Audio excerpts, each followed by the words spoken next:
Yeah. Everybody, thank you. Lorna, please. Thank you, everyone. Sorry. First of all, thanks to everybody coming to the public forum. That's always nice to see everyone from our community being involved with different issues around our town and corresponding those to our community board. So nice to see you all and welcome. So this is the meeting 17th of February, the formal meeting of the Thames Community Board. And could I just say any apologies? Thank you. Board? No? All okay? Good. Thank you. Public forum, we'll proceed with that. Just to acknowledge that, in fact, you only had 3 minutes to talk in public forum. I have got the discretion to allow a little bit more time, but we have got a big agenda. So just, if you can keep your communication simple, that's great. And we'll just sort of go from there. So, John, I'd like to call you forward, please. John Isdale. Thank you, John.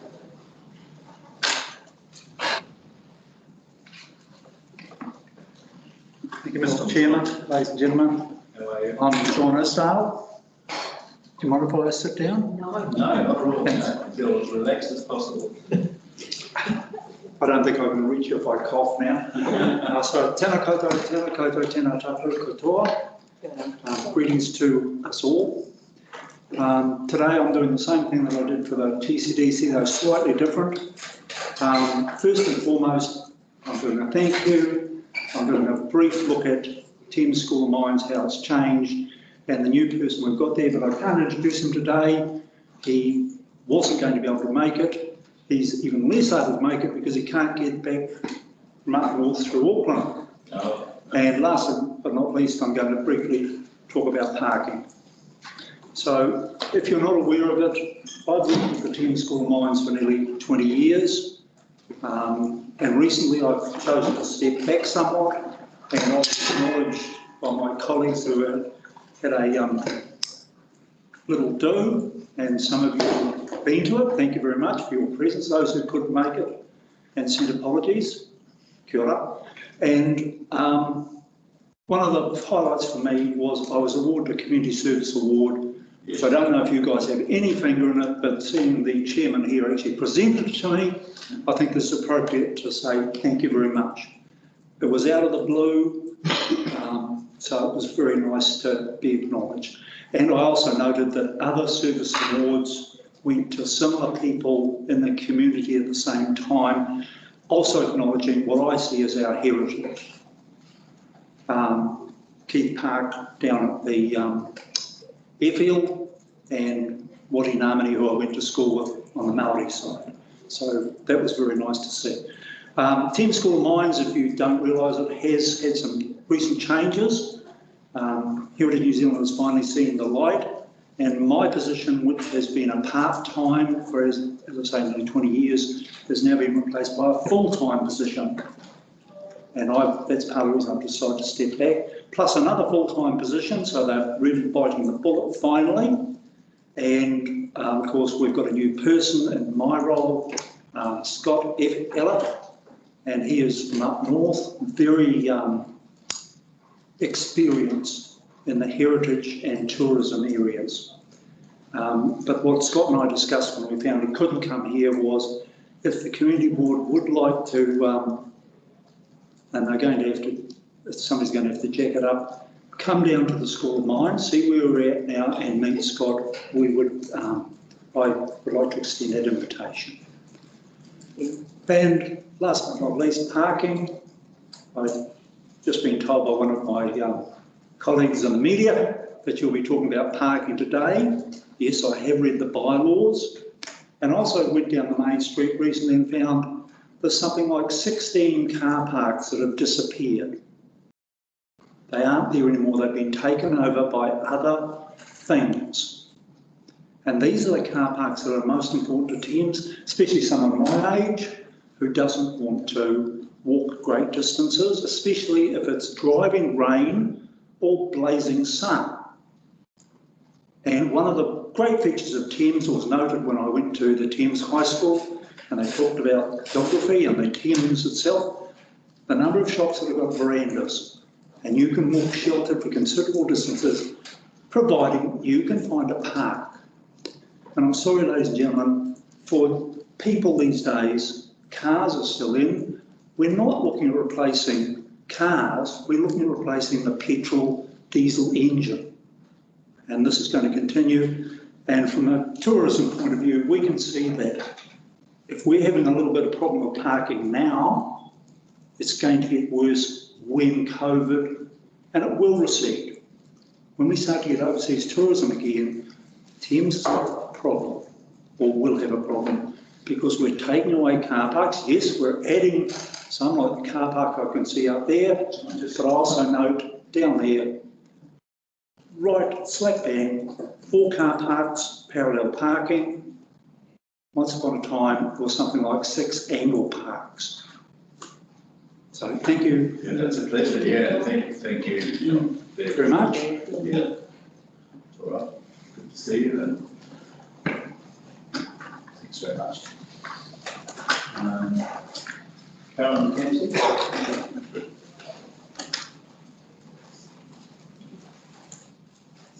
Good morning, everybody. Hi, Carolyn. I'm Carolyn. I'm the chairperson of Thames Museum.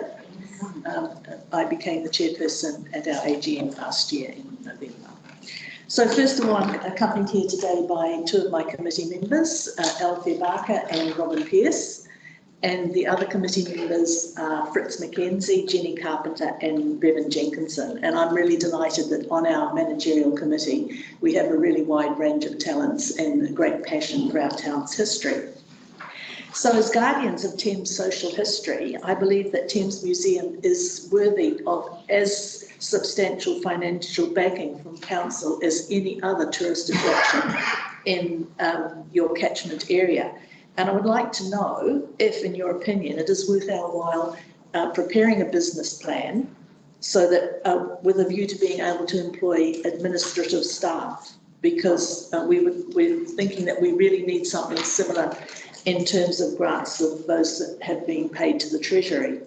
So to this end, I'd like to present you with an update on the position of Thames Museums since coming out of lockdown 7.5 months ago, and outline for you some of the challenges we're facing as we move forward into the 2020s. Although we experienced a fairly quiet winter, since the end of October, our visitor numbers have been steadily increasing. Good. Yes, with 475 adult visitors in January and 145 children, and door takings of 2,385, nearly $1,000 more in January than the average for the previous 6 months.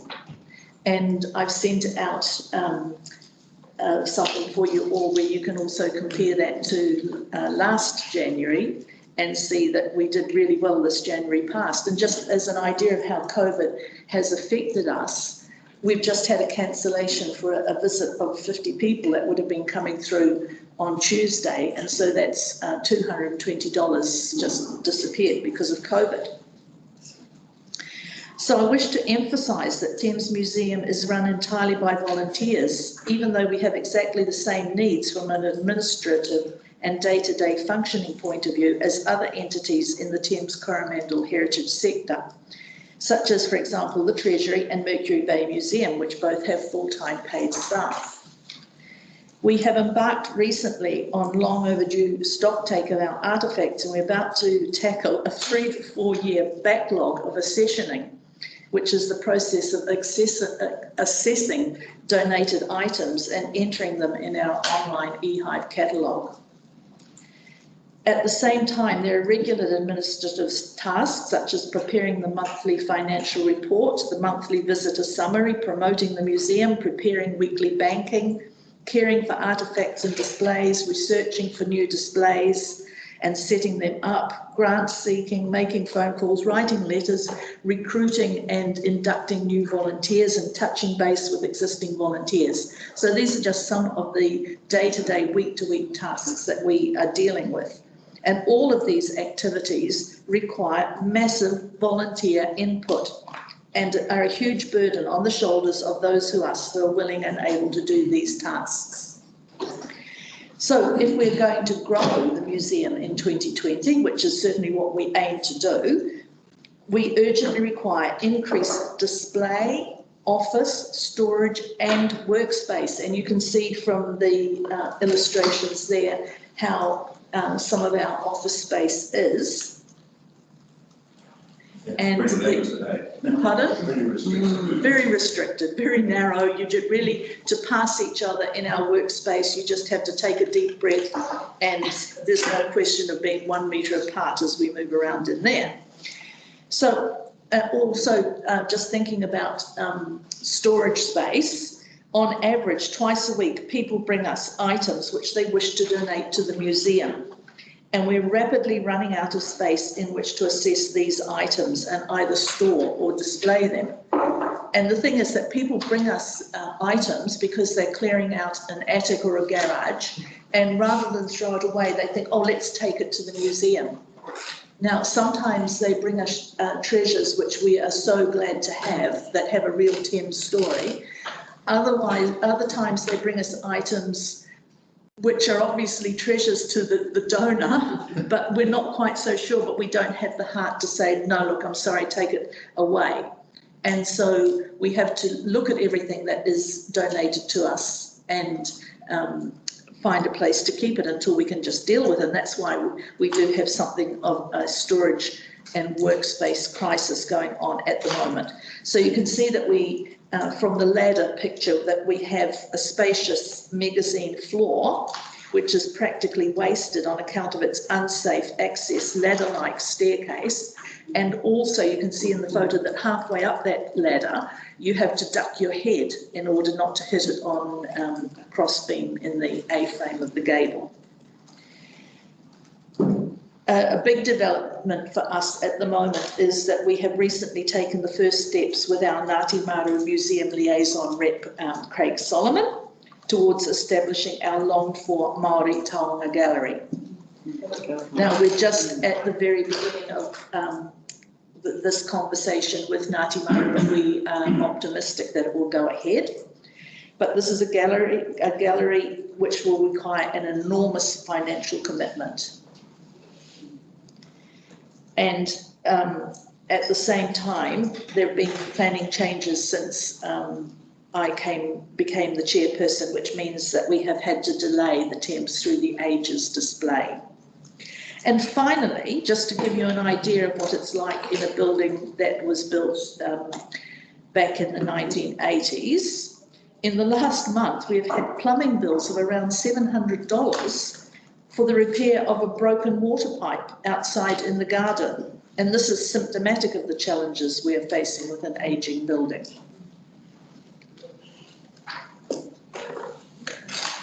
Any questions? Any points of clarification from the board? You'd like to ask Karen? You're saying truckloads of money. What are you estimating for the Māori Gallery?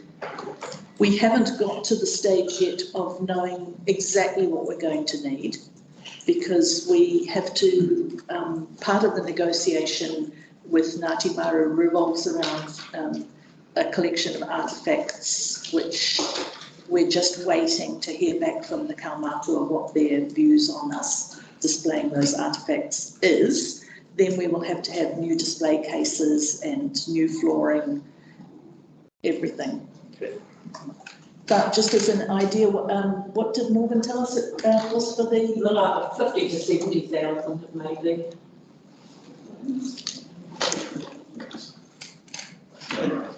Karen, have you got any ideas in terms of how to resolve some of those restricted areas like office areas and stuff like that? Well, we feel as though we need to find a way to build out. And we have a couple of ideas where we could possibly extend our space, but it would be building. It would have to be. Yeah, sure. And also, if we could have funding maybe to access the mezzanine floor. A lift would be ideal, but that's sort of out of our range at the moment. So it's more a property issue, obviously, isn't it? Well, the museum has outgrown, and the building has already been enlarged, but now we really have to look at enlarging it again. Because Robin, for example, works in the textile room, and I know that you're quite tight in there, aren't you? Very. Yes. And it's not a temperature controlled room either. It's not good. For heart attacks, Yeah, textiles. yeah, Appreciate that. yeah. Yes, like you talked about relying heavily on volunteers. So having that paid position would enable planning to be able to be done properly as opposed to having to rely upon volunteers. And Well, it would mean that there would be somebody there whose job it was to do some of the tasks like grant seeking, for example. Yeah. Some organisations have a full-time grant seeker working for them. Whereas ours is done on a volunteer basis. Everything's done on a volunteer basis. So it means that those of us who are on the committee and doing those things are more or less sacrificing everything else. Multi-skilled, hey? Yes, yes. And we are passionate. Do you have, Carolyn? Well, what we call front of house, which is opening and closing the museum and greeting the visitors, that those people are rostered. Right. And some of them only come once a month. So there are 2 people on each day, morning and afternoon. And on that roster, there are about 25 people. Right. And there are gaps which we fill when somebody becomes ill, or because of the average age of our volunteers, they can become ill or their spouses can become ill. And so that's always a bit of a worry. Yeah.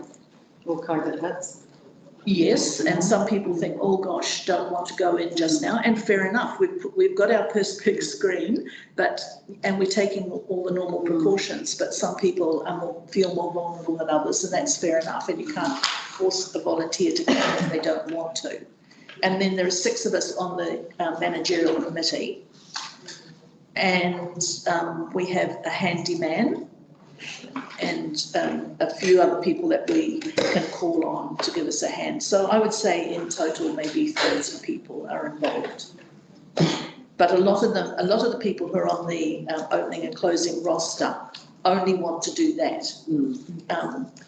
Like I've said to someone, would you like to join the committee? Would you like to be more involved? Would you like to help with the banking? Would you like to do some secretary? No, I'm fine. I just like coming in here and talking to the people. Yeah.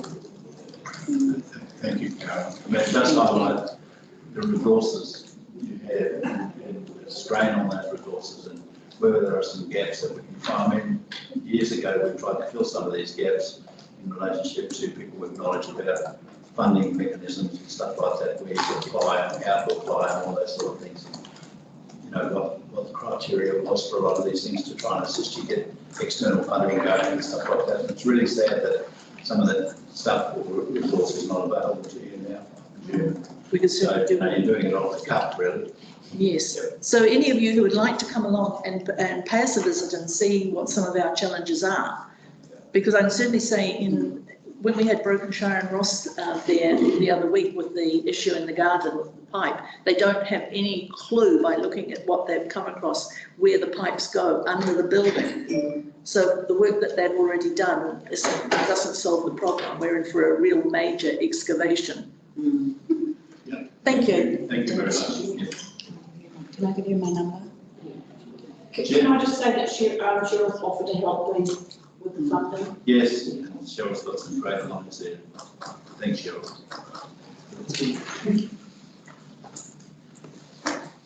Jeff, you want to come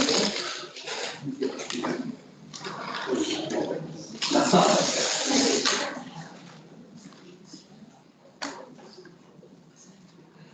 Morning, everybody. Morning, How are you? So reflecting that we had a previous discussion on some of the matters related to the airfield, the one I understand that the community board is going to discuss later on is the tender process for hangar sites. And the question we have is why this is going to be a tender process. I've had some investigation of the acts that have been mentioned in the paperwork relating to the airfield. There's a Public Bodies Lease Act 1969, there's the Reserves Act 1977, and also the Aviation Authorities Act of 1966. And nothing in those papers obligates the council to go to tender. So we just little bit at a loss to understand why that is going to be. I understand at the meeting you had on the 11th of November, the legal department presented 3 options for lease for the community board to discuss. Now, if you look at the Public Bodies Act, there's actually 7 different sorts of lease that could be issued. So I wonder whether the community board is getting the full picture on which to make a decision about going to a lease, rather than what's happened in the past, where the sites have just been assessed for a commercial value and leased out. And thanks, Jeff, for that information. Is there any clarification like to be asked? So it seems that the council has elected to go to tender, but there's no obligation under any of those acts that I've been able to find that would require the council to go to tender. And the tender situation, I think, you find is quite unique at an airfield in New Zealand. Right. I mean, it's not for us to question the process. It's for us to actually know that, in fact, they're listening to the advice that you might have, or your user group might have, and might be guided ahead to that, you know. So. Okay, well, put it this way, I don't see myself as an expert in legal documents, so I just suggest that the community board, before they make a decision, gets the full picture of the information that really supports what decision you're going to make. Yes. Thanks for that. Yes, that's great. Can I just make a comment here as well? That's just from the outsider's point of view, it's strong in line with Jeff, but a commercial approach to that, I would have expected that council would be taking the terms rather than soliciting them from outside. Given that the council is the jurisdiction of the airfield and will be the person that's that's administering the development of the terms. It just sort of seems back to front to me that the process is asking the public to tell council what they want in terms of lease and occupancy. Just something. Yeah, no, thank you. Yeah, no, thank you. All right. Thanks, Jeff. Thank you. Greg? Hi, Greg, how are you? Thank you, Stuart. Free Heritage Trust. Welcome. Nice to see you. Thank you. One paper behind, sorry.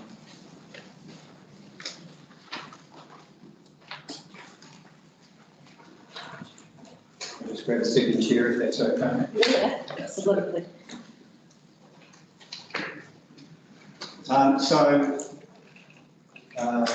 I'm Greg Hampton, Chair of the Coromandel Heritage Trust, and I just wanted to take this opportunity to meet and greet and introduce you to the new Treasury Manager, Campbell, who we are very excited with this appointment. Danielle's employed on a full-time fixed term of 9 months, commencing January. Danielle's recently completed a Master of Museum and Heritage Practice and has most recently been a Heritage Advisor for Wellington City Council, managing several heritage consultants responsible for researching and assessing the significance of heritage sites for the district plan, scheduling. In addition to Wellington City Council, Danielle has also worked at Te Papa, New Zealand Police Museum and Museums Wellington in a range of research, interpretation, curatorial and collection management roles. Danielle's achievements include creating a virtual heritage trail for the Wellington City Instagram page that highlighted the Maori sites of significance in Wellington that are marked by Paul Whenua, and a whole lot of others, so I won't go into those because I want to give Danielle an opportunity to speak. Welcome, Danielle. Welcome. Yeah, so thanks for introducing me, Greg. I was just going to talk about some of my goals at the Treasury this year. So I've only been here for a month, but it's been a really busy month, and it's been, I've been able to get up to speed on a lot of things. So at this point, some of the things, like I said, goals for this year, from my perspective, would be increasing our opening hours. So we're currently open Monday, Thursday, Saturday from 11 till 3. So if we can open on additional days throughout the week and do a bit of a volunteer recruitment drive soon to get more volunteers in and be able to do that is a priority, although we are really lucky to have a big team of volunteers already. So we probably have almost 50, including the board members. Another goal of mine would be to increase public awareness of the Treasury and what we do there.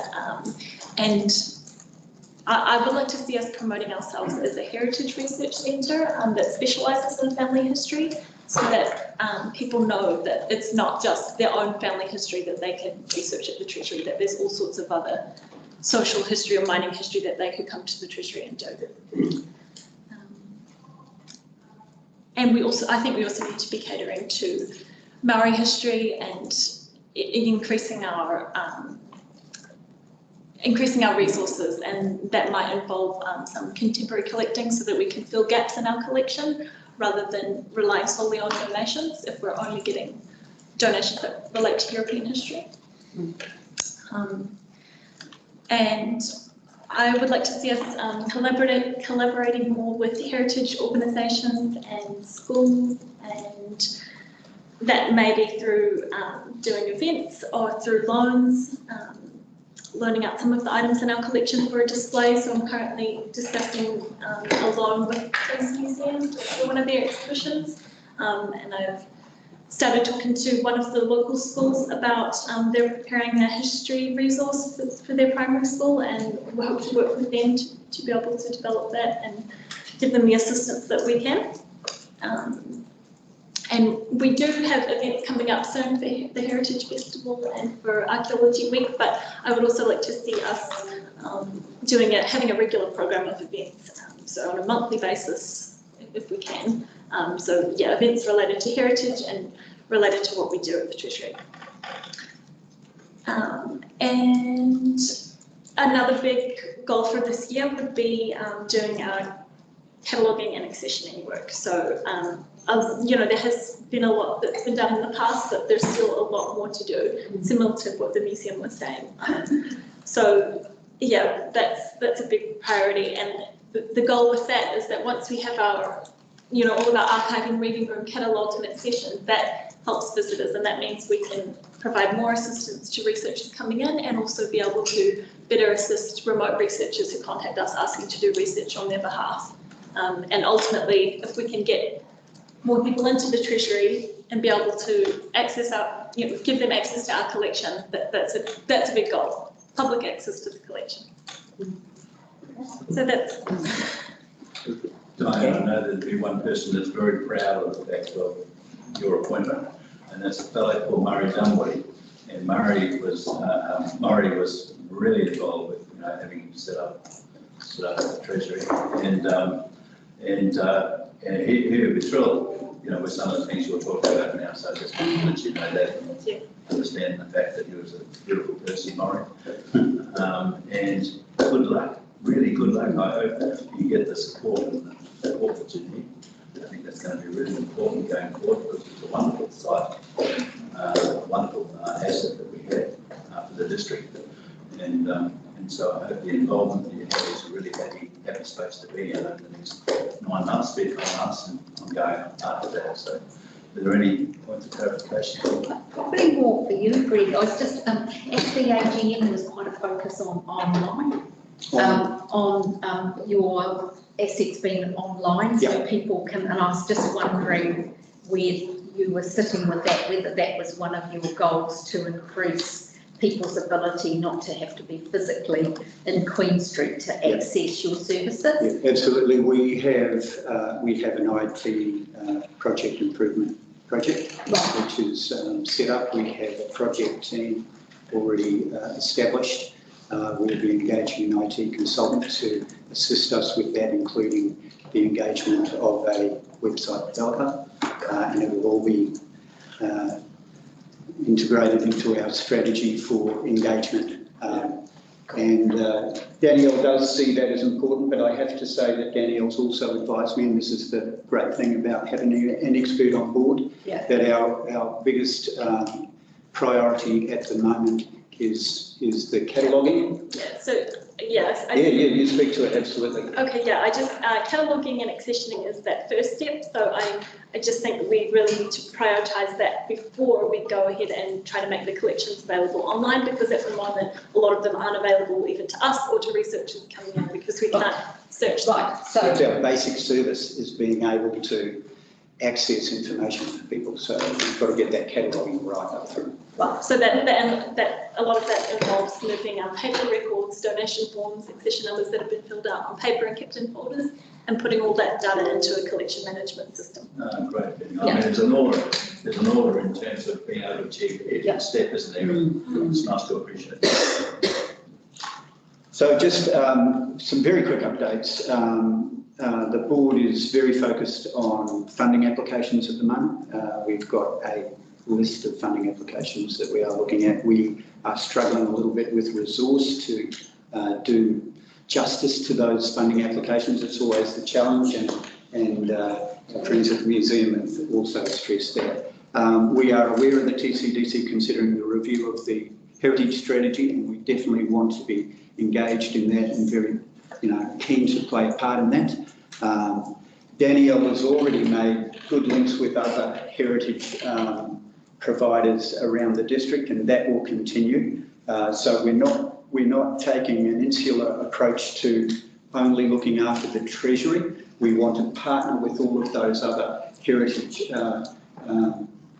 assets and organisations around the district. And this is only a personal view, so it's not a board view or an organisational view, but I think that as an industry, we need to look at the potential of shared services, and potentially that is how we should approach the LTP submission processes, rather than every organisation going alone. I will certainly be encouraging us to take a partnering approach and potentially looking at shared services rather than everyone coming along with their own little hat. thank you. Awesome, that's cool. Thank you. Thanks, Greg. Nice to meet you.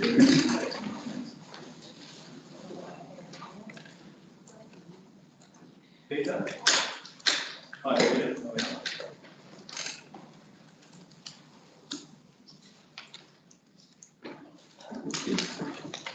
Just so you know, my name's Peter Pinkham. I own a couple of shops on Main Street. Some of you I've met, some I haven't, which is a bit of a shame because it's good to have more customers. I'm here to talk about the impending closure of Mary Street, which I'm aware that you're part of the funding of the closure process. I talked to the council last week about it, and since then I've had a lot of different discussions with people about it. And it's my concern about a whole lot of different aspects about it. And I think other people are going to talk about the possible effects on business, etc. in town.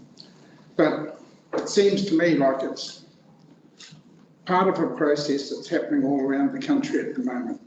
The government came up with plans, money, and looked for ways of spending that money on council projects to, I think, something about street projects or making the town more livable or whatever the thing. And it seems as if they put time limits on it, and they put for the plans to come up and also for the completion of the plans. And it seems a lot of councils around the country, from what I understand, talking to a few people, have instituted plans and are starting to get pushback from the communities because of the haste and how it's happened. Now, I have problems with, one, the consultation process. It seems to me the Create the Vibe container down in the corner only managed to access a small number of people. The majority of people who are customers in my shop didn't even know what it was here for or what it was actually about. So I still have people coming to my shop this week and I tell them, do they realise the street is closing? And they don't know. So when I think about my own experience in the council going into the container, it felt more to me like it was a selling process, not a consultation process. And from what other people have gone along and talked to people there, they have a similar feedback. So that creates a major question. The other thing is, from my observations of Thames, people shopping in Thames, is that they are what I call car shoppers. They come into town, they stop at a couple of places on the main street and buy things, and then they go to the supermarket or warehouse. So, and this relates to what John was talking about, car parking. But that seems to me like how people shop. Maybe you can look at how you shop yourself, and I don't know whether that fits with how you all shop as well. But it's certainly, the street is so long that it's hard to walk down the whole street carrying all these shopping with you. So there's that aspect. And the other major aspect which hit me after I left here last week talking to the council was, in Thames there's two major shopping areas, two major commercial centres. One is the Goldfields and the other is Holland Street. They are joined by about 200 to 300 metre road. I haven't stepped it out, so I don't know, but I've walked along it enough. And that is Main Street with an intersection which is around about, those are the two major, that's the major way of connecting between the two commercial centres. And it just seems to me like it's a bloody daft idea to close that access. You know, it's like the thoughts going on in my head, it's a Kafkaesque thing to call someone to do. I can understand the positives about what the project is about, but in no way is more important than the practical day-to-day aspects, how it's going to affect people. That's all I really want to say. Thanks, Peter. Always good to get different points of view, especially over the next wee while, you know, with the meeting in the Civic Centre tomorrow as well, or Thursday, you know, just to hear what council has to say about the project versus the concerns that business might have and so on. It's all good, and it's hopefully we'll settle on something that's going to satisfy everybody. Yeah.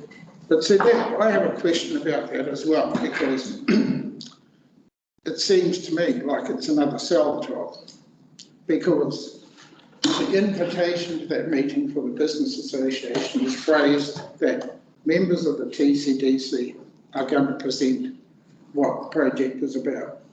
Then after that, it's a question and answer. And that implies to me it's not a discussion. And again, it's a bit like the consultation process in the container. It seems to me like it's a sell job. It's not a discussion, it's not a consultation. So, and the other thing is, what backs up my whole thing about being a sell job is my understanding is that the budget for the whole project was completed before the consultation happened. Okay, thanks. Okay. Appreciate it. Is there anything else? Thank you. Thank you, Peter. Thank you. Greg, I understand you come forward to talk about America as well. Thanks. Thank you, Judy. Welcome again. Thank you. I just need to organise some documents here because I've got to sort of piece different documents together to be able to navigate between different documents. I'm presenting now as owner of Carson's Shop. And I present to the community board today as one of at least 20 Main Street businesses whom are affected parties and object to the decision to close Mary Street for a period of up to 2 years. This is my first opportunity to speak directly to the Thames Community Board since that decision was announced by press release. I think it was about the 22nd of December. I wish to make it clear that I'm not an objector to the intent of the project or investment in improving the streetscape and public amenity within the Thames CBD, but the potential for disruption to the Thames roading network and business within the CBD is a major concern. As you may know, I submitted a 10-page Lagoima request to Council on the 20th of January to try and understand the decision-making process around this project. I've received a partial response to my Lagoima request in relation to Mary Street project last Friday. I will make reference to that Lagoima response, the obligations of the Local Government Act 2002 in relation to decision-making and consultation, and Council's own significance policy within this presentation. I'll start with design process. The design process appears to have been completely fixated on creating public space, additional public space, but to have been oblivious to potentially significant effects of closing Mary Street to vehicle traffic. This is evidenced by Council carrying out no traffic assessments or considering any potential unintended effects prior to making a decision. This decision process started in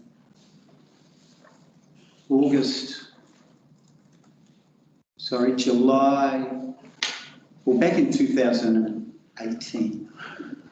August, yeah, the first report. So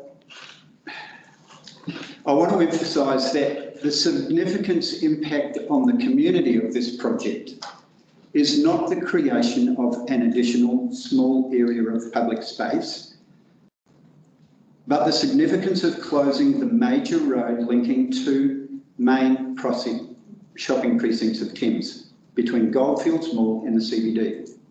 The potential unintended effects of that road closure have not been assessed. One of the basic design principles, form follows function, is a principle of design which states that the form of a design should primarily relate to its intended function or purpose. In this design process, the function of a significant local route in our roading network has been completely ignored. Question: could similar public space improvement outcomes have been achieved without resorting to the closure of the street to vehicle traffic? The answer, of course, is yes. Shared space streets exist all over the world, where streetscapes are designed to foster safe, shared usage and improve public amenity. It's a viable and workable option, and you can design the street to be adaptable to larger temporary road closures to enable the street to be closed for specific events. This type of option would achieve the project's intentions without the aforementioned daily disruption and risk to the roading network and to business in the CBD. And a move to consideration of significance. The Lagoima request, of course, I questioned whether this project had been considered in relation to Council's significance policy. The response I received, the significance of this decision, the temporary closure of Mary Street for a period of up to 2 years, does not trigger the Council's significant and engagement policy. There is no legal requirement for Council to engage with the community about this temporary project, and the costs do not meet the threshold of significance. Nevertheless, Council has undertaken extensive engagement and consultation with affected businesses and the local community to confirm the design of the project.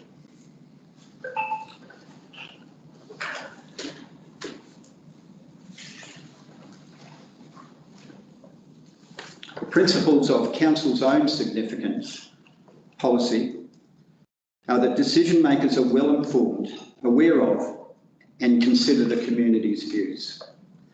The level of engagement will be tailored to the level of significance for each issue, proposal or decision. Decision-making and engagement processes are transparent and clearly expressed.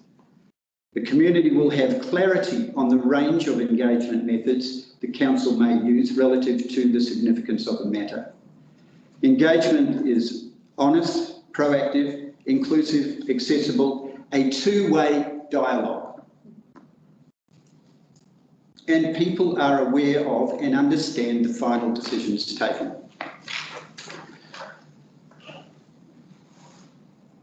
I really want to highlight this bit here. It's 3.2 of Council's significance policy statement. Genuine engagement will be encouraged in a manner that is consistent with the significance of the issue, proposal or decision. A transparent and clearly communicated is transparent and clearly communicated. An assessment of the degree of significance of proposals and decisions and the appropriate level of engagement will therefore be considered in the early stages of a proposal before decision making occurs. And I'll underline this bit. And, if necessary, reconsidered as a proposal develops. Now, this community board was presented with only 2 reports on this project.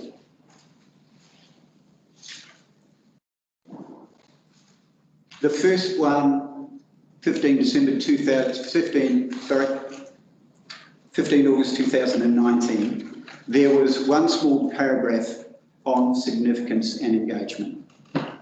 It reads, the decision being considered by the community board is not considered significant when assessed against the criteria within council's significance and engagement policy. Community engagement for this decision is at the discretion of the community board.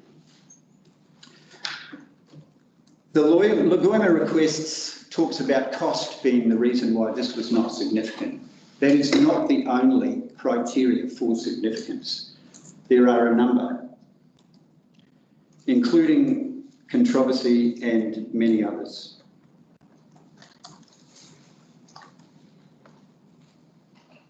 There were only 2 other reports presented to either TCB or council on this project. Both of those were simply funding approvals for the project.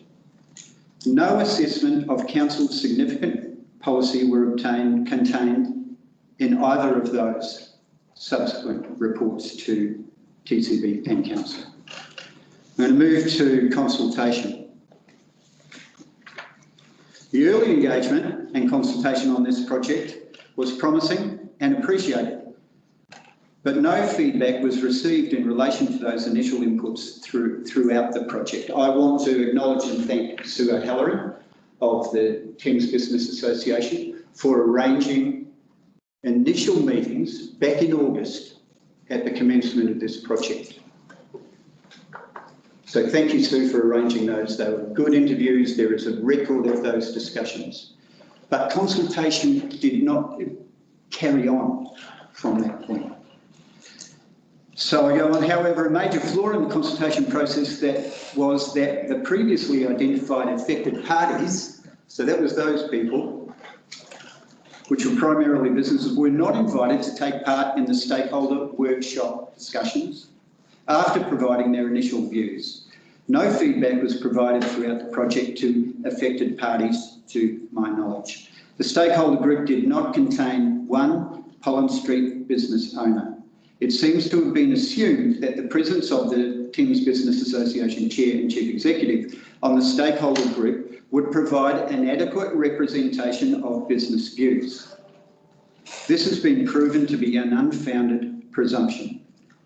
The TVA has admitted that it did not adequately survey the views of the businesses and is only now arranging a meeting of its members to engage with council at the 11th hour tomorrow night.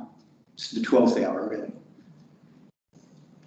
I'm not sure what level of attendance will be achieved at that meeting, given that it has been well promoted by council press releases since December that it is a fait accompli.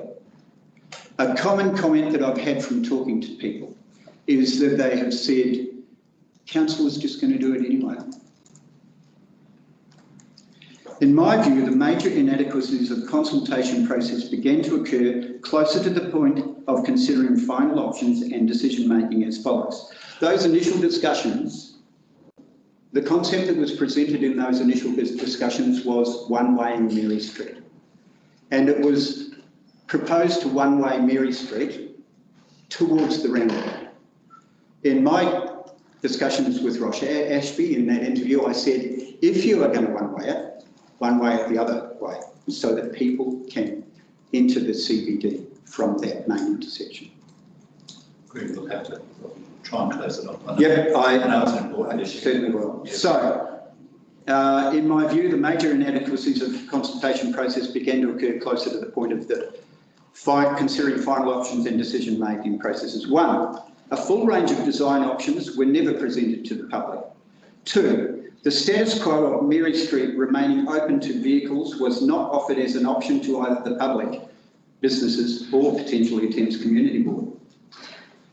3, the 2 options presented were both change options. A, closing Mary Street to one-way vehicle traffic only, and B, closure to traffic completely at the Collins Street intersection. This predetermines change, with no consideration of maintaining the status quo.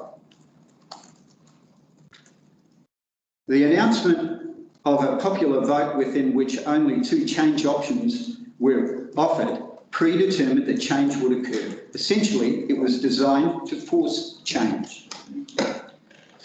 The announcement of the vote, 5, did not inform the public that the vote would be the key decision factor, which it seems to have been. 6, affected party and resident votes were not identified in the voting process and therefore not able to be given greater weight in the decision-making process. 7, no evaluation of the 2 options were provided during consultation to ensure that voters were well informed in placing their vote. No pros and cons of the options, no interpretation of the plans that 9 car parks would be lost.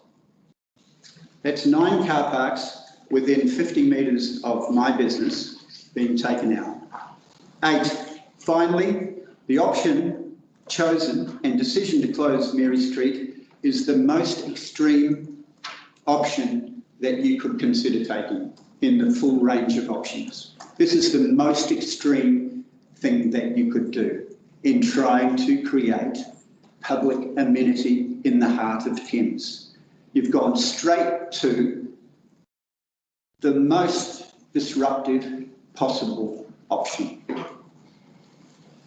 In the current COVID-19 environment, this significant decision to shut the central CBD off from state highway access is an unnecessary risk and the option with the most potential for further business disruption in these uncertain times.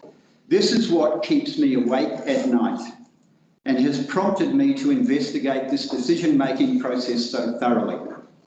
It is a risk that should not be trialled. It should be thoroughly assessed prior to making a significant decision, which is a responsibility under the Local Government Act. To date, I have no confidence whatsoever that the evaluation of the trial will adequately assess all potential effects and outcomes, simply because the evaluation questions and methods have not been considered from the outset, nor concerns of affected parties taken seriously. What will be the success criteria for this trial? How quickly will the criteria determine whether the Mary Street closure will be reversed or made permanent? Further, I have no confidence that this trial will be temporary, as a clear precedence has already been set by Council with all of the dining deck developments that have been placed in Collins Street, supposedly on a temporary basis, 3 of which have become permanent and seemingly no consultation or decision process by Council or Community Board in relation to any of those projects. In fact, I would question whether those projects have ever appeared in a Council LTP or annual plan. And yet they are in place and 3 of them have been made permanent with no consultation. They started as temporary trials, just as Mary Street is being proposed as a temporary trial. Transparency, I must finish, please. Transparency. One, it appears from the NZTA funding application that this project is stage one of a much larger project proposal, presumably being developed for the 2131 LTP. If so, why has there been no communication or visibility of this to the public? Two, the TCDC press release of 22 December quietly announced right on Christmas that the final design had been sent to NZTA for its approval, that the project would be in place by March 2021. The press release was silent on what decision had actually been made. I had to email TCDC to request what the decision was that had been made. Why was the decision withheld in the press release? Three, the project, I've only got a little way to go, it's really important. The project has been referred to as a temporary throughout the entire project, yet what was meant by temporary has been withheld from the public. Again, in December, after the decision has been made, I requested by email what temporary period was intended. This is after the decision's made. The response, 2 years. Why was the period withheld and not communicated throughout? Finally, and in summary, Strat, decision making. The Lagoima requests admits that neither the TCB, Thames Community Board, nor the TCDC has decided by formal resolution to close Mary Street, Thames, for a period of 2 years from March 21. However, the TCB confirmed its support for a temporary closure in a workshop on 25th November. That is an admission that the Thames Community Board has made a decision in a closed workshop. That workshop notes have not been released. So in summary, neither the Thames Community Board nor the Thames-Coromandel District Council has approved any formal project management documents in relation to this project. That means there's been no assessment and evaluation of significance, no assessment of benefits, disbenefits, potential effects, and risks. They have not been presented to the TCB, Thames Community Board, or Thames-Coromandel District Council in a formal report to Council. Therefore, under the principles of the LGA, Local Government Act, it is impossible for the Thames-Coromandel, so for the Thames Community Board or Council to have made an informed decision to proceed with this project. And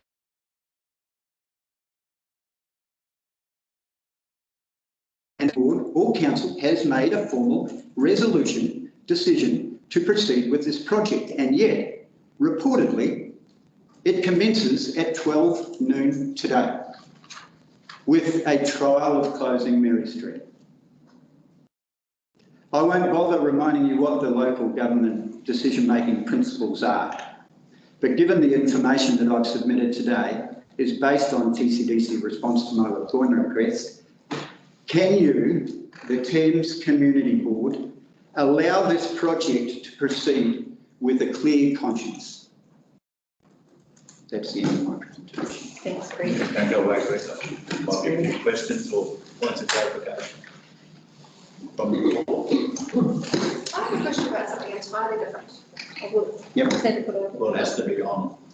Well, it's about road closures. So at the end of March, the entire stretch of Bond Street is going to be closed between, I think, Richmond and Powerhouse. That's going to be a lot more than 9 car parks outside your business. For an event. For an event. Where do you still have events closing? I absolutely support the closure of streets for events, and there is a defined process for doing that. I don't know if the defined process and advertising a street closure has been performed for the closure happening at 12 noon today. That's a question. I don't know. Has council followed its own procedure for closing the street at 12 noon today?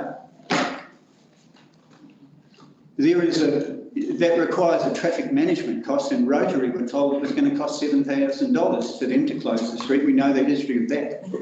It's a good question, and it's a good question that does relate to Mary Street. And there is no reason why we cannot close that section of Mary Street on a regular basis for events. That is positive and contributes to activity and business. A permanent closure for a period of 2 years does not guarantee anything. That's good. So in summary, you're saying that the full closure is too risky? Way too risky. Way too risky, and it simply hasn't been evaluated. Yes, that's the questions relating to consultation and evaluation. Could I just ask one question? Partial closure, one way coming from the roundabout into Poland Street, would that have satisfied some of those issues in terms of risk? Absolutely. And I made that clear in my interview with Ross Ashby back in August. At that point in time, there was no suggestion that Mary Street would be closed to two-way traffic at the intersection. No suggestion. Okay. Is there any other points of clarification? No, thank you, Greg, for your information. And I sort of apologise for being quite emotional about this. Yeah. But when I say that I have lost sleep over this since the announcement in December, that is no joke. Yeah, I see that. And this is my first opportunity to present to the Thames Community Board. This has been a very worrying time. We are potentially on the verge of more COVID lockdowns. Yep. We don't need more disruption. 20 businesses at least, and that is in my simple email consultation, have objected to the closure of Mary Street. That is significant. This is controversial. Council posted on Facebook that the project was going ahead. 250 comments. That is controversy. Yeah, sure. Okay. And this is not just about business. Yep. The town has not been consulted. They've been consulted on, do you like this picture or do you like this picture? They have not been consulted on the impact of closing Mary Street. Thank you. I appreciate the extra time you've given me today. Yes, we certainly have. Yeah. Thank you.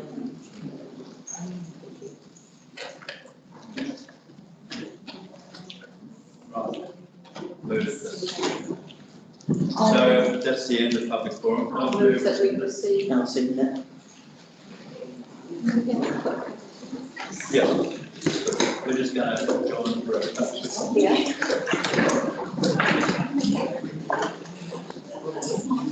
Right.